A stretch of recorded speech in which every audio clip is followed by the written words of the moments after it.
Katika kaa kijanja leo tupo na Gibson Kawago. Bado tuko kwenye upande wa mitandao ya kijamii na WhatsApp this time around wanakuja na update mpya ambayo unaweza kutuma file kubwa kwa mtu ambaye yupo karibu yako bila kutumia internet. Hiyo utakuwa unyama sana. Umeelewa? Bila kutumia internet update. Na update hii wameipa jina la Nearby Share.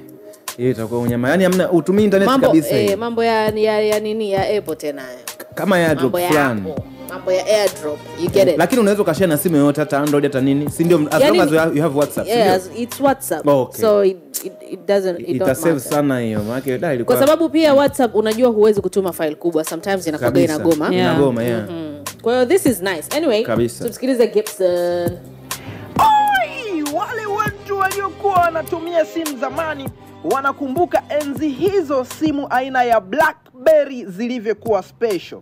Sasa wale vijana ambao wamezaliwa siku hizi ambao wanafahamu iPhone na Android na system zingine, watakuwa wanajiuliza BlackBerry ni nini? Na labda tujikumbushe Gibson Kawago moja kwa moja kutoka City of Waga tunakaa kijanja.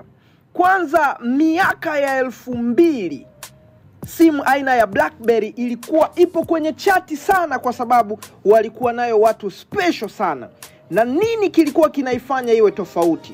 Cha kwanza ilikuwa ndo simu yenye security kubwa kuliko zote kwa sababu ilisemekana hakuna mtu yoyote anaweza kuidukua na kuingia kuchukua data. Kwa hiyo viongozi wakubwa walikuwa wanaonekana kuitumia. Lakini ndo simu ilikuwa ina keyboard yenye QWERTY.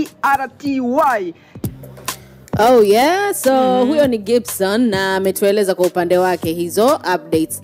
Mitandao sasa hivi inainuka jamani. Yani people are being creative. Yani hela zinaingia nyingi. Tumesikia ya Instagram. Ndio. Lakini sionagi mtandao kama TikTok wanafanya updates kila siku. They're so relaxed. And I kind of feel like TikTok ndo ameleta hii changamoto yote. Wachanganya. Kwa sababu wamechizafu wanapiga mabunda.